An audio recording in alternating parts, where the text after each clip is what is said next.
Bonsoir tout le monde et bienvenue au podcast Bleu, Blanc, Noir, édition du 28 décembre 2020. Jeff Morancy qui est là avec vous pour les 30 prochaines minutes. Donc, on va jaser soccer, bien sûr. On va parler de l'Impact de Montréal qui alignera une jeune formation cette saison.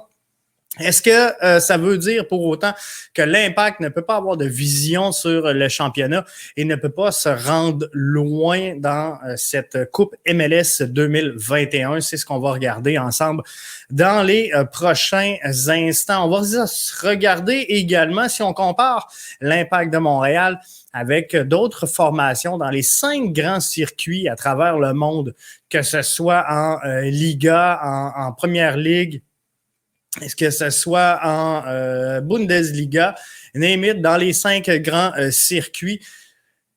Est-ce qu'il y en a des jeunes formations? Comment elles performent? On va regarder ça ensemble également et on va dresser une petite liste d'épiceries pour Olivier Renard, à savoir si on fait un dénominateur commun des équipes jeunes à travers le circuit qui connaissent du succès.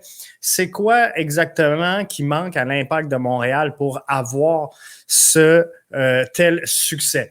Mais avant d'entamer tout ça, je veux vous remercier d'être là avec nous, vous remercier parce que c'est le dernier, là c'est vrai, c'est le dernier podcast pour 2020. Donc, je veux vous remercier d'avoir été avec nous pour cette si belle saison. On est rendu à 110, je pense, ou autour de 110 podcasts de réaliser avec vous cette saison. Très, très, très heureux de l'écho qu'on a trouvé sur la communauté soccer. J'espère que 2021 sera encore plus grandiose. On va changer un peu la formule en 2021. On aura, vous le voyez, défiler au bas de l'écran pour ceux et celles qui sont avec nous en formule vidéo. Mais on aura pour 2020 donc une formule d'abonnement à vous présenter où on aura du contenu exclusif à nos membres. C'était pas dans le plan d'aller là tout de suite, mais notre plateforme de prédilection Periscope disparaît donc le 31 mars prochain. Alors tant qu'à se réaligner vers d'autres plateformes différentes, aussi bien propulser notre propre plateforme immédiatement. Donc, c'est pour ça que dès janvier, vous aurez accès à du contenu, encore une fois, axé sur l'Impact de Montréal, mais BBN Media se veut une plateforme sportive, la nouvelle force du sport. Donc, on va avoir du contenu également sur le hockey, sur la F1. Donc, tous des podcasts qu'on vous fera découvrir en début d'année. Mais ceci étant, Impact en 2021 deviendra la plus jeune formation de la MLS. Au moment où on se parle, c'est sûr qu'il y aura des ajouts. On le sait, Olivier Renard nous a parlé de 3-4 ajouts qui pourront se faire au cours des prochaines semaines en vue de faire progresser le collectif qu'on a présentement sur le terrain. Donc, 3-4 joueurs à venir, mais clairement, présentement, l'Impact de Montréal est la plus jeune formation au moment où on se parle de la MLS. Avec les nouveaux arrivants, avec peut-être quelques départs, on ne le sait pas encore, mais est-ce qu'on va rajeunir encore? Est-ce qu'on va revenir un petit peu plus vieux? Ce sera intéressant de voir, mais présentement, âgé en moyenne de 24 ans, l'Impact de Montréal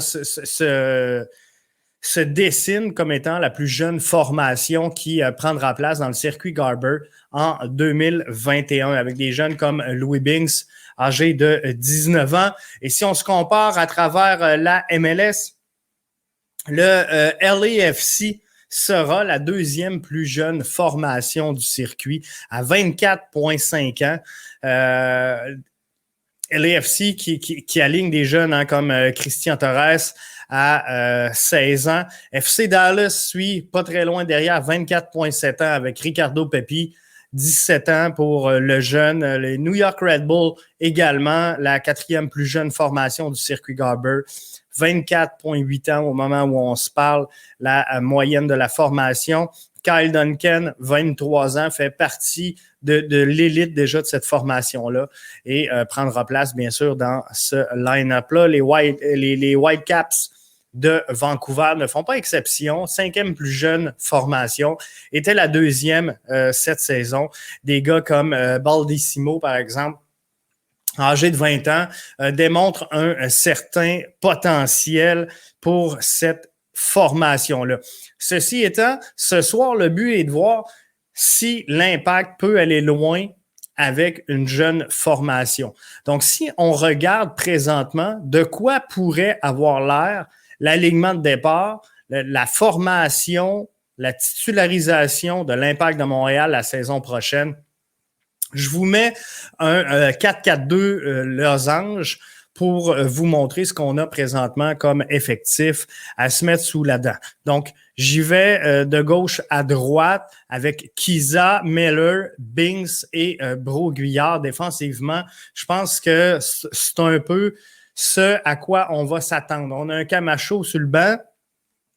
On a un Laurent Simon également qui est dans le décor. Tio Toto qui est avec nous sur Twitter, que je prends le temps de saluer, nous dit le CF Montréal en 2021. Comment qu'il disait ça, Kevin Gilmore? On ne commentera pas de rumeurs.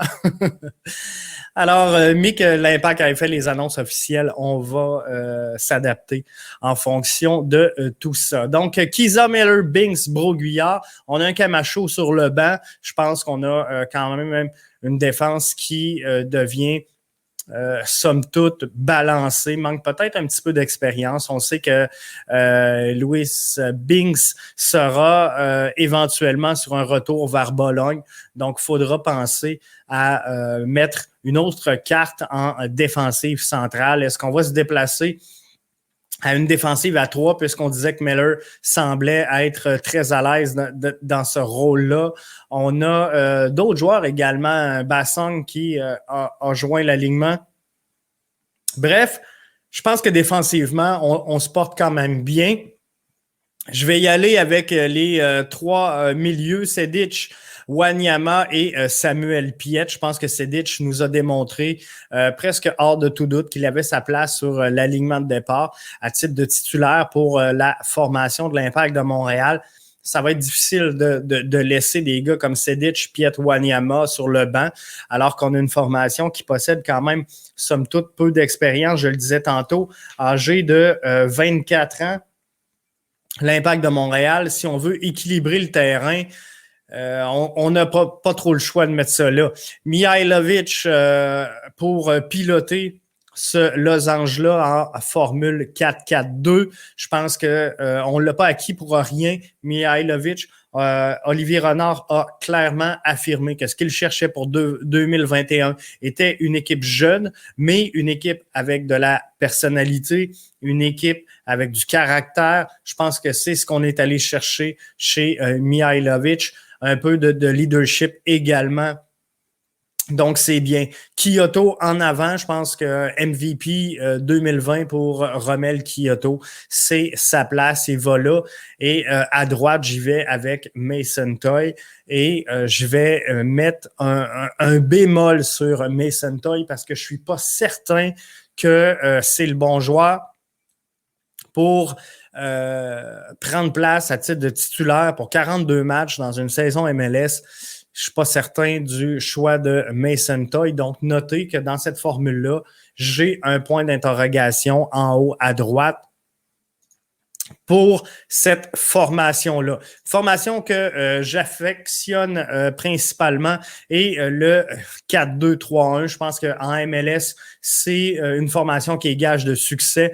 On peut y aller dans le schéma 4-2-3-1 avec Kiza, Binks, Miller et Zachary Broguillard. Donc, encore le même quatuor en défensive et je pense que on est bien à l'aise avec ça.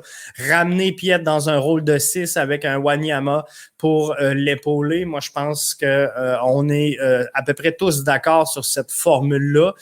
Mihailovic, ben c'est sa place, hein, puis on veut le voir. C'est sûr qu'il est très tôt pour dire, bon, est-ce qu'il aura sa place définitivement? Et pour l'instant, ben on n'a pas trop le choix. C'est Mihailovic qu'on veut voir exploiter ses forces sur le terrain et je pense qu'il avait besoin d'un nouveau départ. Il avait besoin de cette pression-là et on va le prendre comme ça. Lassi Lapalainen en pleine santé sur la gauche, j'ai de la misère un peu. Donc, j'émets un certain bémol et c'est ce qui me fait porter à croire que le 4-4-2 Losange sera une formation plus adaptée en début de saison pour l'Impact de Montréal. Quoi qu'il en soit, je mets Lassi Lapalainen sur le corridor gauche, flanqué de Sedic à la droite. Et Sedic, pour moi, c'est pas sa position naturelle. Donc, pour Sedic, encore une fois, voyez-vous, j'ai un peu le même problème, la même difficulté que j'avais dans le 4-4-2 Losange. Mon positionnement en haut à droite est déficient. Alors, faut trouver un peu de renfort à cette position-là. Romel Kyoto, encore une fois, striker en avant-plan. Donc, je pense que c'est la meilleure formule qu'on puisse trouver rendue là, mais c'est vraiment dans les ailes qu'il faut aller regarder tout ça et voir comment on peut s'en sortir. Est-ce qu'un impact jeune est un impact maintenant? Il faut se poser la question qui peut aller loin. Je vous ai posé la question sur les réseaux sociaux. On va regarder du côté de Twitter vos réactions. Est-ce que l'impact peut aller loin malgré une jeune formation? Vous êtes oui, 27,6 % pardon, à croire que oui, l'impact de Montréal peut aller loin avec une jeune formation. 42,2 % et c'est la marge. Donc, c'est là qu'on obtient la plus grosse réponse à 42,2 %. Oui, si on ajoute de l'expérience. Et on va aller le comparer tantôt justement avec les autres formations, les autres circuits à travers le monde. Si c'est quoi la formule gagnante des jeunes formations qui réussissent? Le deuxième DP, Urruti, nous demande Gavino, que je prends le temps de saluer Gavino, si jamais vous êtes dans la crowd de l'Impact et que vous suivez pas encore IMFC Radio, ben, allez le faire à l'instant, je vous en invite. Gavino, donc, qui est le leader du projet. Le deuxième DP, Urruti, sincèrement, Gavino, moi, j'ai abandonné complètement le projet Urruti, comme j'ai abandonné le projet Camacho, et je suis pas certain qu'il y a de l'avenir pour Maxi Urruti. On va tenter de s'en débarrasser tant bien que mal. C'est un contrat qui est très solide et qui, malheureusement, va être difficile à se départir. On se le cachera pas pour l'Impact de Montréal. Donc, à défaut de ça, je pense que Urruti peut quand même rendre de fiers services à l'Impact, mais clairement, on est pris malheureusement avec ce gros contrat-là. Et moi, je vois pas Urruti transformé en DP. C'est sûr que, bon, et là, il y a la question du TAM, de la gamme, puis est-ce qu'on le met en DP, puis question purement comptable, mais si on le met, c'est pas pour ses capacités à être DP, mais parce que financièrement parlant, ça va donner mieux à l'Impact de le mettre là. Je poursuis avec les réponses au sondage. Je ne crois pas. 25 % des gens qui ne croient pas que l'Impact peut aller loin avec une jeune formation. J'espère que tantôt, je vais vous surprendre avec ce que je vais vous annoncer. 5 % croient que c'est plutôt impossible. Si je regarde certains commentaires, je vais en prendre un comme ça à la volée qu'on a reçu via les réseaux sociaux. Donc, Olivier sur Twitter qui dit « Je crois pas, mais je suis d'avis que c'est la direction pour cette année. » Donc, Olivier qui croit pas que l'Impact peut aller loin, mais que c'est la direction. J'ai aucun problème avec ça jusqu'au mercato d'été. Si les mesures canadiennes sont plus flexibles, on pourra penser à du renfort de qualité. Moi, sincèrement, je crois au projet de l'Impact de Montréal. Je crois que l'Impact, définitivement, s'en va présentement dans la bonne direction. Et c'est ça qui va faire en sorte qu'on va réussir à sortir du lot. Et elle est comme ça, la game, en MLS. Donc, faut recruter, faut développer, faut revendre. Donc, les équipes, et dans un des premiers podcasts, celui du 1er janvier, qui sera exclusif aux membres, on va justement expliquer cette gamique-là. Pas le premier, mais le 4, dans le podcast du 4, on va expliquer comment Montréal peut charmer. On parle, Olivier nous parlait de convaincre les joueurs de venir au mercato d'été, mais dans la structure de la MLS, dans son développement, la MLS qui veut rayonner comme les 5 grands circuits, comment une équipe canadienne peut tirer son épingle du jeu? Parce qu'on n'a pas l'avantage de la langue, on n'a pas l'avantage du dollar US, on n'a pas l'avantage du climat. Bref, il y a plein de facteurs en dehors du cadre strict du soccer qui fait en sorte que l'Impact de Montréal ne peut pas garantir que ce sera une niche et une terre fertile d'accueil pour les joueurs étrangers. Donc, je suis pas certain que l'Impact va se bâtir, Olivier, sur le mercato d'été. Donc, ça va être intéressant à suivre quand même. Mais il va falloir regarder tout ça. Dans les 5 grands circuits, maintenant, je veux qu'on s'arrête là-dessus. Est-ce que si on regarde ce qui se passe à travers la planète, est-ce qu'il y a des formations jeunes qui réussissent?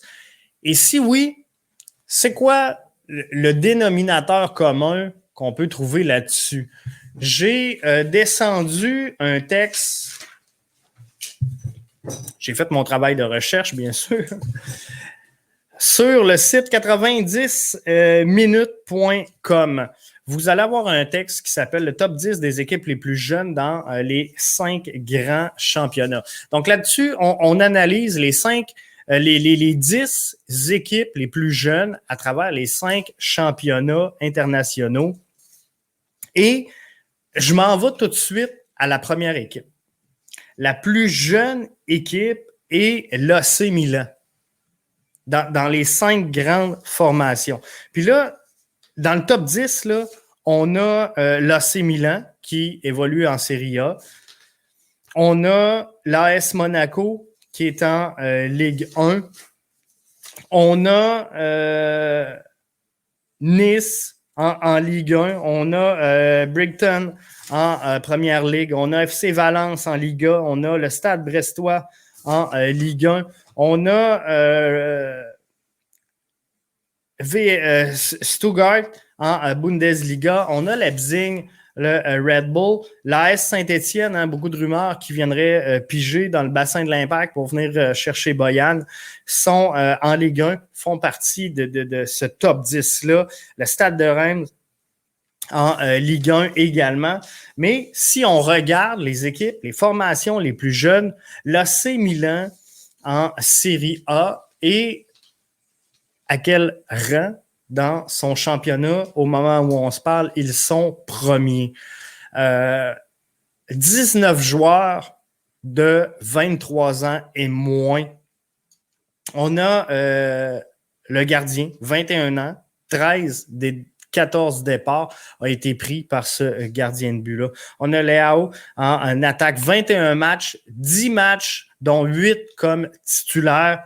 Benasser, c'est 23 ans, milieu de terrain, 9 matchs, 7 titularisations. C'est quand même pas rien là, pour des jeunes.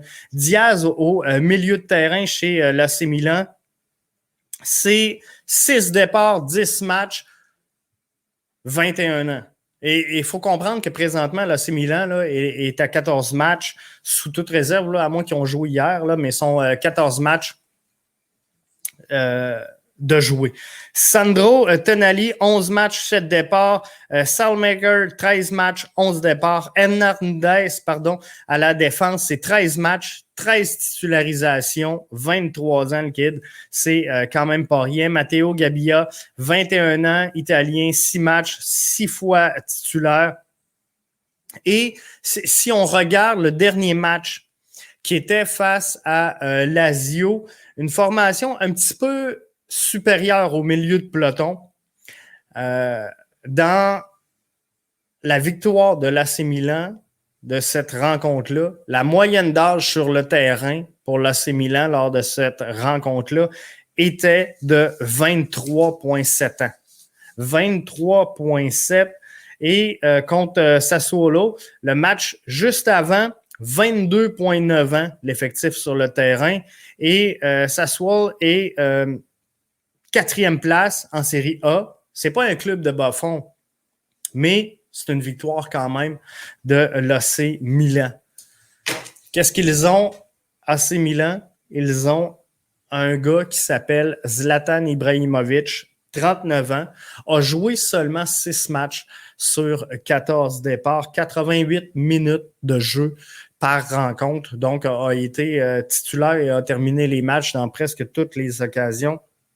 Rebic, 27 ans, 10 matchs sur 14, 70 minutes de jeu. Retenez ce chiffre, c'est le chiffre magique.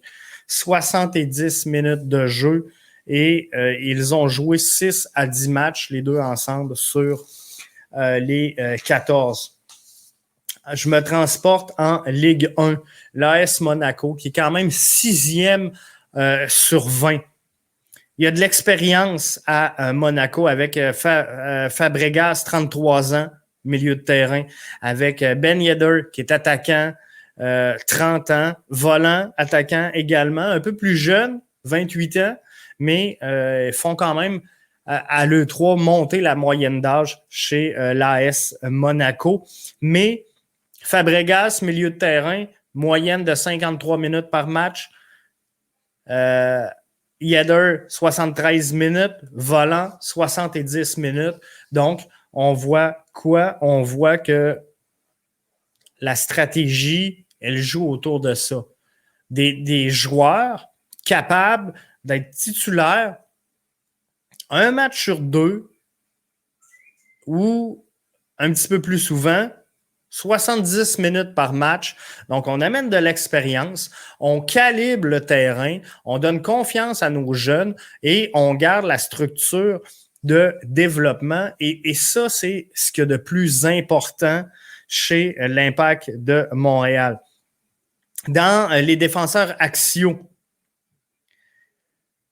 Benoît Badiachil, 19 ans, titulaire à 15 des 16 départs de l'AS Monaco. Axel Diazy, 22 ans, 14 départs, 14 titularisations dans son cas. Enrique, 23 ans, 7 départs sur 10 rencontres pour le Brésilien. Donc, on voit qu'il y a une rotation très, très forte chez les jeunes prospects à l'AS Monaco. Fofana au milieu de terrain de l'effectif, 14 titularisations, 14 présences, 21 ans pour le jeune. Tchouaméni, 20 ans, également au milieu de terrain. C'est 16 titularisations dans son cas. Si je regarde, je me transporte à l'attaque. Pellegrini, 11 matchs joués, pas de titularisation. Par contre, une vingtaine de minutes par match. Goebbels, même recette, 12 présences, un seul match comme titulaire, plus ou moins 20 minutes par rencontre. C'est 17 joueurs de 23 ans et moins pour l'AS Monaco qui, je vous le rappelle, sont 6e en Ligue 1. Donc, est-ce que l'Impact peut avoir du succès? Je regarde le Red Bull Leipzig qui se bat très bien en Bundesliga. Dernière fois que j'ai regardé le classement, il était 3e. Et on le sait, en Bundesliga, il y a 2 équipes. Il y a le Bayern et il y a le Bayern. Donc, après ça, ben là, on a Dortmund, on a Red Bull Leipzig, bien sûr.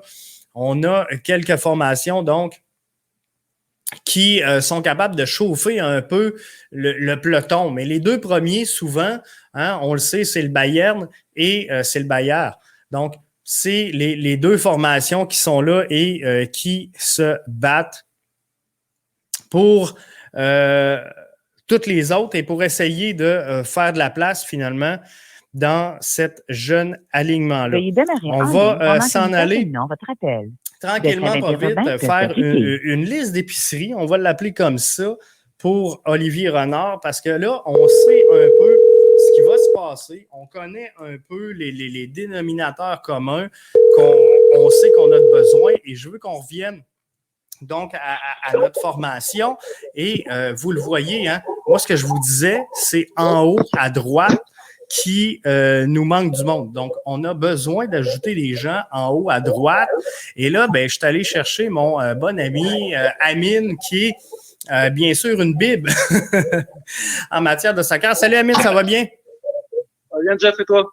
Ça va super bien. Bienvenue dans le podcast. Merci. Amine, je suis en train de parler avec les auditeurs et ce que je disais finalement, c'est que l'Impact de Montréal doit chercher à se renforcer, pour moi, à une position qui est dans les ailes. Parce qu'on l'a vu, les jeunes équipes qui connaissent du succès présentement à travers le globe, dans les 5 grands circuits principaux, sont des formations qui ont ce mariage-là entre la jeunesse et l'expérience. Donc, qu'est-ce qui serait disponible si on veut faire une liste d'épiceries à Olivier Renard? Qu'est-ce qui pourrait être disponible chez l'Impact de Montréal? Je sais que Adi Raphaël, aujourd'hui, a sorti un 11 avec les agents libres, mais il y a du bon potentiel là, pour venir aider l'Impact de Montréal là-dedans. Exactement. C'est sûr que Olivier Renard parlait de 3 à 4 renforts d'ici le début du camp d'entraînement. Moi, de mon côté, je m'attends probablement à un prêt de Bologne. C'est une solution simple, pas de frais de transfert. Au niveau des visas de travail, plus simple d'avoir un permis de travail européen pour venir ici au Québec. Donc, un prêt de Bologne, puis probablement un joueur de San Lorenzo, vu qu'ils nous doivent encore un joueur, c'est que l'échange de Piatti. Ça n'a jamais été clair, là, mais c'est sous-entendu que possiblement qu'il y aurait un autre joueur qui vient de San Lorenzo, un jeune, probablement, c'est pas le profil qu'on parle aujourd'hui, là. Mais sur le marché des agents libres MLS, comme tu disais, il y a quand même l'embarras du choix, on peut s'en parler. Là, j'ai plusieurs options là, que j'ai en tête. Parce que moi, personnellement, et je vais en revenir au 11 que j'ai présenté, là, clairement, mon problème sur le terrain, il est dans les ailes. Je pense qu'on a besoin de se renforcer dans les ailes. Je ne suis pas certain que Lassi Lapalainen est en mesure de faire le travail pour titulaire 42 matchs. Et Sedic, ben, tu ne peux pas vraiment le sortir du terrain. Mais Sentoy, je ne suis pas certain non plus qu'il va être bon pour la saison au complet à titre de titulaire. Donc, il faut du renfort d'expérience et de qualité. Là. Oui, mais l'affaire, c'est que Thierry Henry a quasiment pas joué avec des ailiers cette année. C'est-à-dire que au mois de février, Piatti est parti. Après ça, Lassi était blessé constamment, donc il a comme été obligé de presque pas jouer avec un vrai ailier. En fait, des fois, il jouait juste avec Lassi comme ailier gauche, mais il n'y avait pas vraiment d'ailier droit. Ou l'inverse, certains matchs en début d'année, il y avait Orgi à droite, mais il n'y avait rien à gauche, etc. Fait que, moi, je pense que l'idéal, ça serait d'aller chercher un joueur offensif capable de jouer aux deux, aussi bien au numéro 9 que sur les ailes. J'ai des noms en tête, là. C'est sûr que c'est rien de fracassant, c'est rien de... Quand tu vas dans le marché des agents libres de la MLS, c'est sûr que c'est pas la grande qualité. Premièrement, au niveau d'âge, bon, c'est à partir de cette année, maintenant, tu as plus de jeunesse. Avant, c'était 28 ans et plus. Donc, déjà, la grosse différence cette année, c'est que tu as des joueurs aussi jeunes que 24 ans. Alors que l'an passé, c'était 28 ans minimum. Fait que, tout dépendamment, ce qu'on sait pas, c'est que probablement Renard puis Henry ont un profil recherché pour compléter leur effectif actuel, pour compléter Urruti, Toy, puis les autres joueurs offensifs qu'on a présentement comme Lassi aussi. Mais si par exemple, je donne un exemple comme ça, là, on dit que Kiza fait des bons centres de la gauche, ça prend quelqu'un pour reprendre ses centres de la tête. Ça, je l'ai entendu souvent. Kei Kamara est libre. Tout le monde va dire, il est vieux, il est plus aussi bon. C'est vrai, tout ça. Il change d'équipe souvent. exactement. Mais il peut te foutre un petit coup de tête sorti de nulle part à la 90e minute, puis aller te chercher un point. Ça peut être de la profondeur qui coûtera pas si cher. Là. C'est déjà plus un joueur ni TAM, ni un joueur d'épée. Donc, c'est un joueur qui serait peut-être, je sais pas, bon, dans les 200 000, 300 000. Ça, c'est une option, mais il y en a plusieurs autres. Il y a Eric Hurtado, qui avait joué, qui avait été repêché par Vancouver, qui a eu quelques saisons en MLS, qui est quand même un assez bon attaquant. CJ Sapong, qui jouait avec Mihailovic, notre nouveau joueur. Il y a déjà une connexion, disons, avec un joueur de l'effectif actuel. Fait que peut-être que Renard va se dire, ben moi, il m'intéresse CJ Sapong parce que je viens de payer cher pour Mihailovic. On prend quelqu'un pour le compléter, puis ils ont déjà une bonne connexion. Donc, je vais m'intéresser à CJ Sapong, s'il est intéressé aussi de son côté. Fait que, tout ça pour dire, tout dépend du point de vue, mais il y en a des solutions. Agudelo, qui était un joueur que j'aimais bien quand il était à la Nouvelle-Angleterre, il y a seulement 28 ans. Disons qu'il a jamais eu le déclic pour qu'il vraiment atteigne le plein potentiel qu'on pensait de vivre. Mais quand même, c'est un joueur qui est capable de jouer à droite, à gauche, au centre, capable de marquer 5 à 7 buts, mettons, par année. Donc, ça reste des joueurs complémentaires. Puis, je me dis, Toy, peut-être que le fait que Mihailovic vient d'être recruté, ils ont déjà joué ensemble avec l'équipe nationale américaine. Fait que peut-être qu'on va aussi aider un peu à le faire débloquer parce que cette année, c'était vraiment pas très convaincant. Et on va voir qu'est-ce que ça donne avec Mihailovic, mais peut-être que justement, Olivier Renard, dans sa tête, c'est de rechercher un joueur complémentaire avec un autre joueur comme toi. Voilà, c'est vraiment ça qu'il faut regarder, là, l'effectif actuel versus le besoin. Mais, comme je te disais, d'après moi, ils vont commencer par le prêt de Bologne, savoir qui s'en vient de Bologne. San Lorenzo, s'il y a quelqu'un qui s'en vient, ils vont voir c'est qui, faire de la place, voir combien ça a pris de salaire, mettons, sur la masse salariale. Et après ça, regarder qu'est-ce qui reste sur la masse salariale pour dire, OK, parce que ça m'étonnerait, en dehors de ce que tu dis, là, San Lorenzo et Bologne, ça m'étonnerait qu'on aille chercher sur le marché des joueurs étrangers parce que c'est tellement long à obtenir, comme tu disais tantôt, le permis de travail que ces joueurs-là, ils ne se grefferont pas comme vraiment à court terme avec l'Impact de Montréal. Exactement. On a déjà eu l'expérience avec Kiza. C'était très long. Compliqué de chez compliqué. C'était premièrement, il n'y a même pas d'ambassade du Canada en Ouganda. C'est déjà en partant, c'est compliqué.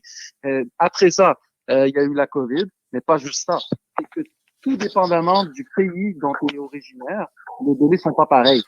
Je lisais dernièrement que les délais pour avoir un permis de travail en ce moment du gouvernement fédéral, c'est 2 semaines pour un Argentin.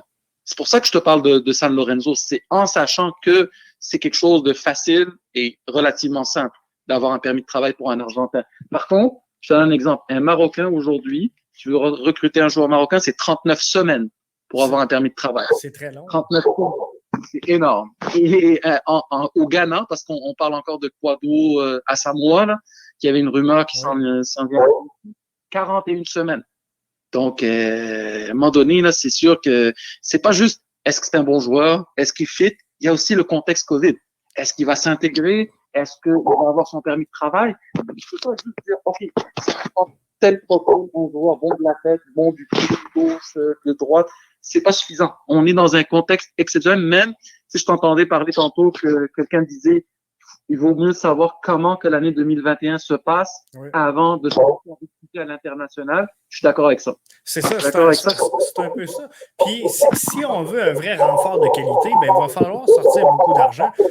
Si on regarde, par exemple, un Kevin Molino qui est disponible, si on veut l'amener, il va coûter cher. Oui, c'est sûr. Ça va être un joueur TAM. Il a quand même 30 ans, un certain historique de blessures, mais il y a eu une très, très bonne année 2020. Donc, ça veut dire que il y a plusieurs équipes qui sont intéressées à ses services. Ça veut dire aussi que quand il va peser le pour et contre de chacune des offres, il faut qu'il voit il est prêt à changer de pays. Est-ce qu'il y a une famille? Est-ce qu'il y a des enfants? Ça, je ne sais pas. Est-ce que l'attrait d'être entraîné par Henry gagne sur tout le reste? J'en ai aucune idée. Je suis pas à la place du joueur, mais tout ce que je sais, c'est que plus que tu as de compétition, moins tu as de chance, logiquement, d'avoir un joueur. Puis c'est pour ça aussi que un point positif que je voulais soulever, là, c'est que depuis 2012 que je suis l'Impact en MLS, je pense de mémoire, c'est la première fois au mois de décembre qu'on est aussi bien préparé pour l'année qui s'ensuit. Parce que moi, je me rappelle toujours, au mois de janvier, c'est comme, il n'y a eu aucun recrutement, on est en retard, il n'y a pas de... Cette année, ce que j'ai bien aimé de chez Renard, c'est qu'il a commencé au mois d'août. Kiza, après ça, Toy, après ça, Basson, après ça, Mihailovic, Kamal Miller.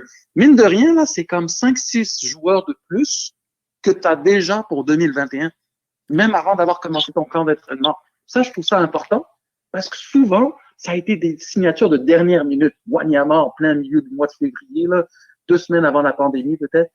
Maciel, dernière minute. Piatti, le départ de Piatti en Argentine, dernière minute. C'est toujours, on dirait que c'était tout le temps panique à bord. On était toujours réactionnaires. Exactement. Fait que cette année, au moins, on peut pas dire ça. On est au mois de décembre. Le mois de janvier n'est même pas encore commencé, que déjà qu'on peut dire, il manque juste 3 à 4 joueurs. Alors que, à pareil date, l'année, on était comme à 0. On dirait que tellement que l'Impact ciblait une tonne de joueurs, puis à la dernière seconde, il se fait revirer de bord, ou ça marche pas, il y a telle chose qui fonctionne pas. Et après ça, c'est comme, la pré-saison est commencée, on va essayer de prendre un plan B. Le plan B n'a pas fonctionné, on va y aller avec le C, etc., etc. Alors que cette année, je trouve que c'était mieux structuré. On est allé avec des cibles atteignables. On a utilisé les échanges pour une rare fois avec l'Impact, là, avec Kamal Miller. Et on a accepté de payer le prix qu'il fallait pour des bons joueurs MLS. Donc, c'est quand même de bonne augure pour 2020. Avec la venue de Mihailovic, est-ce que, parce que moi j'avais abandonné, tantôt on me demandait si on allait faire de Maxi Urruti le deuxième DP, mais j'ai un peu abandonné le projet de Maxi Urruti. J'ai l'impression qu'on va laisser écouler le contrat, mais est-ce qu'un joueur comme Mihailovic peut avoir été cherché dans l'optique de relancer un peu un joueur comme Maxi Urruti? Parce que là, je dis que j'ai un problème dans l'aile droite, mais en vrai, si Maxi Urruti est là, il est en pleine forme au sommet de son art, il peut être une bonne carte également. Oui, tout à fait. Ça, on peut pas vraiment le savoir, mais moi, j'avais pensé à Mihailovic comme un joueur pour venir aider Mason Toy, vu que c'est des Américains qui ont déjà joué en équipe nationale ensemble. Ouais. Mais peut-être comme un complément pour Urruti. Il faut pas oublier que Urruti, il revient d'une chirurgie au genou. Il est en rééducation ou il est en train de se remettre d'une petite opération. Donc, c'est ça. Il va probablement être prêt pour le camp d'entraînement, là, mais disons que Urruti a joué blessé. Une bonne partie de la saison. Exactement. Et c'est ça. Puis on a un peu déchanté dans son cas, dans le cas d'Urruti, sans dire que les gens ont abandonné, mais ça fait un peu cher pour un joueur de profondeur quand tu vas le laisser sur le banc. Fait que si on est capable de l'alimenter et de le faire exploser, il faut exploiter ça chez l'Impact aussi. Exact. Puis moi, je sais pas qui je le disais là, mais je sais pas c'est quoi la commission de l'agent d'Urruti là, mais il mériterait un surcommissionnement pour lui avoir. C'est sûr. 3 millions là, c'est le deal du siècle.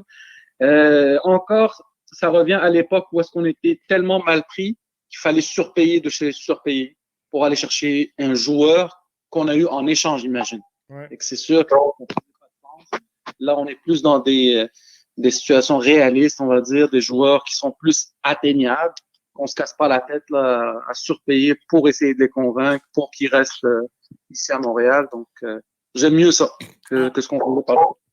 En terminant, Amine, moi, je vois que le besoin pour l'instant chez l'Impact de Montréal, il se situe dans les ailes. Toi, tu le vois où, le besoin de l'Impact présentement de se renforcer? On sait qu'Olivier Renard a dit qu'il devrait annoncer 3-4 signatures dans les prochaines semaines. Donc, il y a quelques postes à combler. Là. Toi, tu les vois où, les besoins? Moi, je te dirais un joueur offensif, mais pas forcément un ailier ou un numéro 9. Si tu prends l'exemple de Kyoto, là, il a été recruté pour être ailier gauche, mais il a fini par être un numéro 9. Ouais. Donc, je pense que le plus important, c'est un joueur qui est capable de s'adapter à plusieurs positions. offensive. C'est plus ça que je dirais qu'il a besoin numéro un. Après ça, bon, il y en a qui vont dire un défenseur central d'expérience pour remplacer Fanny, oui. Ça, c'est un deuxième besoin. Et ça pourrait être aussi des choses que on n'a pas en tête, que pour nous, c'est pas un problème dans l'effectif, mais que pour Olivier Renard, peut-être que... il y a décelé, c'est ça, il y a décelé quelque chose qu'on n'a pas vu. Comme hier, il n'y a pas eu une saison incroyable cette année. Il y a eu un très bon début de saison, mais après ça, disons que c'était so-so. Bahia, peut-être qu'on le voit plus comme un défenseur latéral après ses prestations qui ont été mi-figue on va dire. Mais peut-être qu'ils vont aller chercher un latéral droit d'expérience, MLS. On ne sait pas. C'est des choses où on peut aller encore plus loin. Ça peut être aussi inattendu que Jonathan Sirois, on le prête en CPL, puis on ramène un troisième gardien pour compétitionner Pantémé Diop. C'est des suppositions, mais d'une façon ou d'une autre, ce qui est sûr, un joueur offensif, un défenseur central de profondeur. Pour le reste, on ne le sait pas. Et qu'est-ce que tu penses des rumeurs ou des pourparlers, des oui-dire sur les réseaux sociaux que concernant le retour là, de nos anciens, hein, il y a beaucoup de tractations sur le retour de Laurent Simon, Piatti qui ne devrait pas non plus renouveler à San Lorenzo. On retourne dessus avec nos vieux joueurs ou... Tu sais, moi, Piatti, personnellement, je sais qu'il a rendu de fier service à l'Impact de Montréal. Je sais que dans le cas des Montréalais, c'est un joueur qui est important. Mais présentement, dans la formule de l'Impact, je vois pas les besoins d'ajouter un Nacho Piatti à la formation. Laurent Simon, je te dirais que moi, personnellement, ça dépend de l'offre qu'on y fait puis du rôle qu'on est prêt à y accorder. Je pense que si il prend la place de Rod Fanny, un peu joueur-entraîneur, 5-6 départs dans l'année, où il va coacher la défensive, j'ai pas de problème avec ça si le salaire suit, mais sinon, je le vois pas comme titulaire partant dans charnière centrale pour 42 matchs. Je pense pas qu'il y a personne qui le voit comme titulaire, Simon. S'il revient ici, même lui, il le disait. Donc, c'est quand même assez clair. Si lui a beaucoup d'intérêt, son agent en a parlé aussi, là, qui était intéressé à revenir. Mais c'est que j'entends souvent, je lis souvent des discussions qui disent ah, Simon est intéressé, ça veut dire que l'Impact est intéressé. Non, l'Impact n'a jamais dit qu'il était intéressé. C'est l'agent de Simon et Simon qui ont dit qu'ils sont intéressés. Après ça, il y a beaucoup d'extrapolation, de dire, OK, mais à quel salaire, moi, je le... Oui, mais si, à la base, on parlait à Olivier Renard, puis il dit, non, Simon, c'est pas mon genre de joueur, ça finit là. Ouais, l'intérêt, on ne sait pas. Mais oui, ça prend quelqu'un pour remplacer Fanny, est-ce que ça peut être Laurent Simon? Je serais pas contre. Un peu comme toi, là, 150 000, j'ai rien contre ça. Est-ce que ça peut être un Aurélien Collin? Encore une fois, je vois pas juste le joueur, je vois aussi le fait qu'il est français, qu'il peut s'intégrer avec Thierry Henry rapidement, le fait que l'intégration à Montréal va être plus simple, le fait que son permis de travail, ça va être moins compliqué de l'avoir. C'est tout ça que je regarde. Aujourd'hui, les critères pour voir les joueurs en pleine COVID sont plus les mêmes que... Exactement. On parle plus de simplement la performance sur le terrain. C'est tout ce qui englobe le joueur, puis le pouvoir facilitant de la tractation qui fait en sorte que oui ou non, Olivier Renard va décider de choisir un joueur ou pas.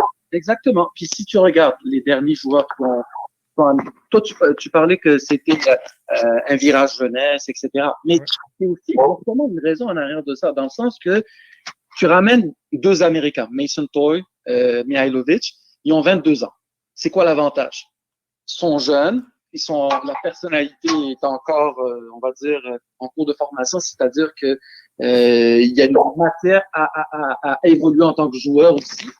Et surtout, ils n'ont pas de famille. N'ont pas d'enfants. C'est encore possible pour eux de changer de pays. Ça dérange moins que, mettons, je sais pas moi, un Dom Dwyer qui a 2 enfants et que sa femme joue aux États-Unis dans une autre pays. Ça va être compliqué. Même pour une année, c'est long. On a vu avec certains joueurs, ou même avec Thierry Henry qui n'a pas vu sa famille pendant plusieurs mois, on ne sait pas comment ça va se passer en 2021. Et je pense pas que certains joueurs autonomes qui sont agents libres vont pouvoir se permettre de vivre avec l'inconnu pendant une saison complète. Fait que c'est ça. C'est vraiment les gros critères, les intangibles que sûrement Olivier Renard regarde là, dans ses choix qu'il a faits là, et aussi dans les choix qu'il va faire dans le futur. Excellent. Fait qu'on va regarder tout ça, mais quoi qu'il en soit, dans le fond, si on veut résumer tout ça, c'est que la façon la plus facile pour l'impact de s'améliorer, d'aller chercher de l'expérience pour compléter son équipe, c'est de regarder du côté de Bologne, de San Lorenzo et de la MLS. C'est comme les trois destinations à privilégier là, en premier lieu. Oui, à court terme, en attendant l'été prochain, là, on va voir qu'est-ce qui se passe avec le vaccin. Est-ce que les joueurs vont tous être vaccinés et puis que ça va faire en sorte qu'il n'y a plus d'histoire de quarantaine au retour? Est-ce que ils vont devoir délocaliser ou pas? Tout ça, ça reste des inconnus. Avant de savoir ça, c'est sûrement ça la bonne stratégie à prendre. Puis après ça, rendu à l'été, là, on pourra aller pour plus, on va dire, un joueur game changer ou un vrai joueur désigné, pas un TAM qu'on change en DP, un vrai joueur désigné. Oui, c'est ça. C'est ce qui va manquer à la fin. Là. Ouais. Lorsque tout sera monté. Amine, je te remercie d'avoir été avec nous. Merci à toi.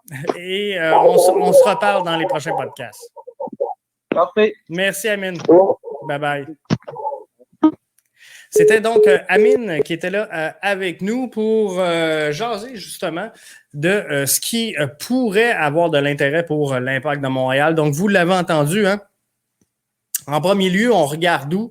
On regarde du côté de Bologne. C'est... on est dans l'hypothétique, par contre, bien sûr, mais on regarde du côté de Bologne. Ensuite de ça, faut regarder également ce qu'on a disponible à San Lorenzo, où il nous traîne peut-être un joueur également là-bas. Et après ça, ben, les agents libres. Moi, j'aime bien, j'ai un faible pour Kevin Molino. Je sais qu'il va coûter cher, je sais qu'il va falloir sortir une coupe de piastres, mais quand on regarde le dénominateur commun, on l'a fait tantôt ensemble, c'est quoi? C'est des joueurs de qualité qui ne sont pas nécessairement titulaires à toutes les rencontres, qui ne jouent pas nécessairement 90 minutes par match, mais qui sont capables d'apporter tout un apport à une formation. Un Zlatan, comme je vous dis, qui a joué 6 des 14 matchs de l'AC Milan, un Rebic, 27 ans, a joué 10 matchs, 70 minutes par match. C'est un peu la force donc de ces équipes-là. Et si on est capable de se trouver donc des joueurs établis, 30-33 ans, qui vont accepter de jouer entre 60 et 70 minutes par match, le temps qu'on développe cette jeunesse qui est la force de l'Impact de Montréal et qu'il sera pour le futur. On va s'en parler dans le podcast du 4 janvier, de toute façon, de ce pouvoir d'attraction-là. Mais si on a un projet soccer qui fait du sens, qu'on a réussi à modeler tout ça, mais moi, je pense que l'Impact a clairement les deux mains mises sur le volant pour avoir une belle destinée en 2021 au sein du championnat MLS. Puis, faut le voir, hein, la deuxième équipe, la deuxième plus jeune formation dans la MLS, je vous l'ai donné tantôt, c'est qui? C'est LAFC qui compte sur un Christian Torres, qui compte sur un Diego Rossi.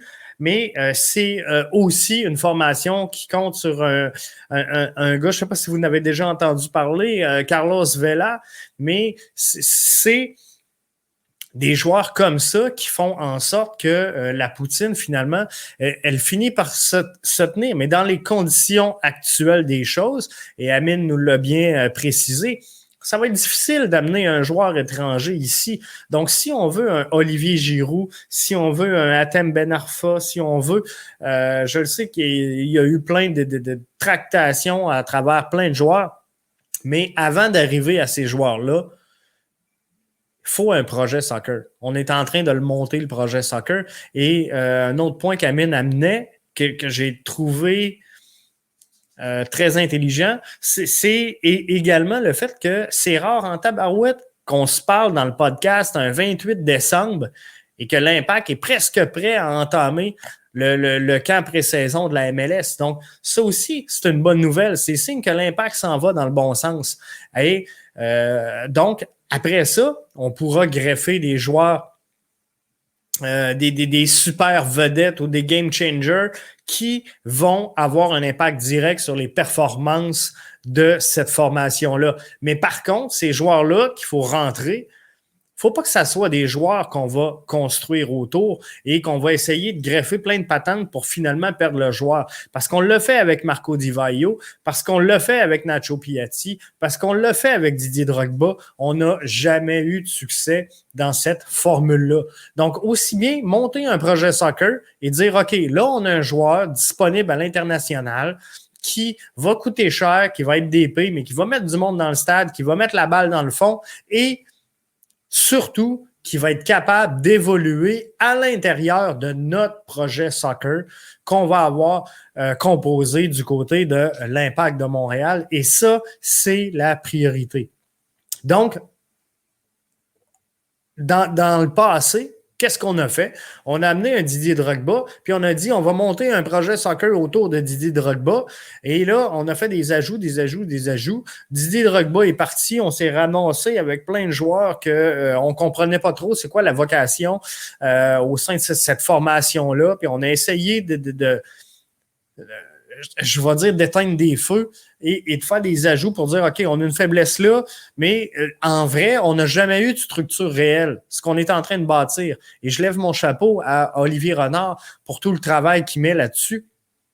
Je pense que pour une fois, on s'en va dans une direction qui fait du sens. Donc là-dessus, ça fait le tour pour ce soir. Je veux vous souhaiter, en terminant, une excellente année 2021. 2020 n'aura pas été facile pour personne et je pense que 2021 sera excellente. Même si le début d'année risque d'être encore une fois très compliqué, on le voit présentement et on le ressent. Donc, je pense qu'avant qu'on retombe sur nos habitudes normales, ben ça ira pas avant le mois de mars, certain.